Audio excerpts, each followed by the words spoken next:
and he had proposed to her.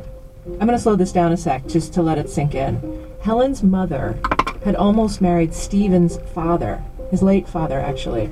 He died when Stephen was 17. And how this all came out was that after they had dinner, they went back to Stephen's apartment. They were looking at Stephen's family photographs. So, my future mother-in-law is flipping through the album, and she sees my dad. And so she asks, what was his name? And my mom tells the name, and, my future mother-in-law kind of just nods and kind of just moves on, keeps on flipping through the book, doesn't even say anything.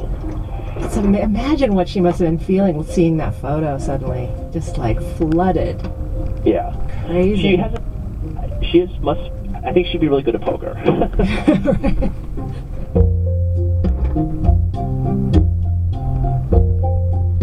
So Helen's mother says nothing, goes home.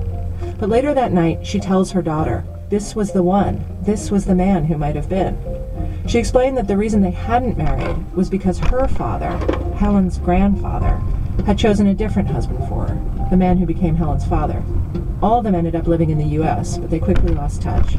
And Stephen didn't find out about any of this until a couple of days later.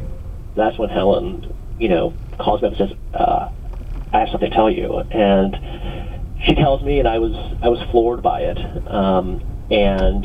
Together we called my mom, and she put a good face on it. She was pretty shocked. Did she know that there had been this other woman that your father had been in love with? That's the thing.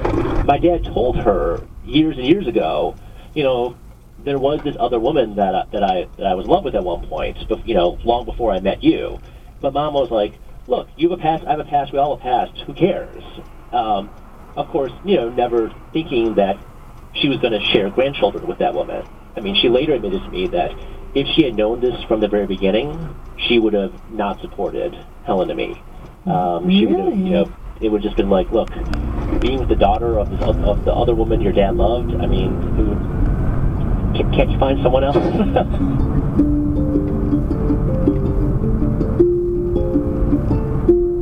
How did you take this coincidence? Did it come to mean anything to you or to Helen?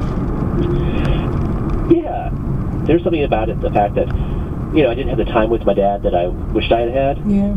And then suddenly to kind of have him be kind of an active part of my life again, to think that I could talk to my mother-in-law and hear what he was like in his 20s, something that my mom doesn't even know. And, Helen's father is a strong believer in the idea that somehow my dad somehow is behind all this, that somehow, he's kind of helped make all this happen.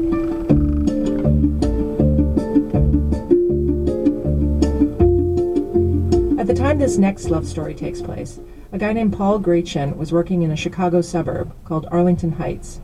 He'd just started dating a woman named Esther. They'd been out maybe 8 times. And I thought maybe it was time to get exclusive or become boyfriend, girlfriend, or whatever it was.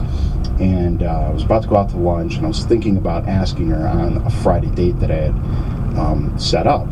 And I went out to lunch. I stopped at this store prior to hitting the deli that I normally hit.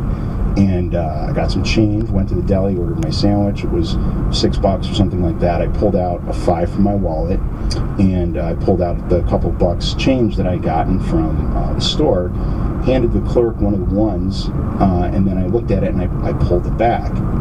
Written on the dollar in pencil was Esther. And I thought, oh, that's weird. I'm thinking about asking her to go steady, and I get this dollar that says Esther on it. I'm sorry.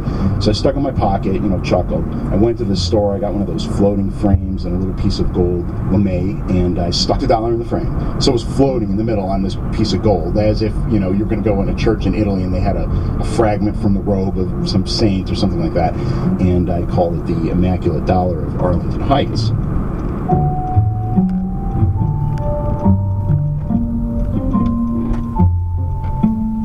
So on Friday, I asked her out, and she was, all excited, and we were all giddy. And then I said, hey, I have one more thing for you, and I gave her this frame with this dollar in it. I start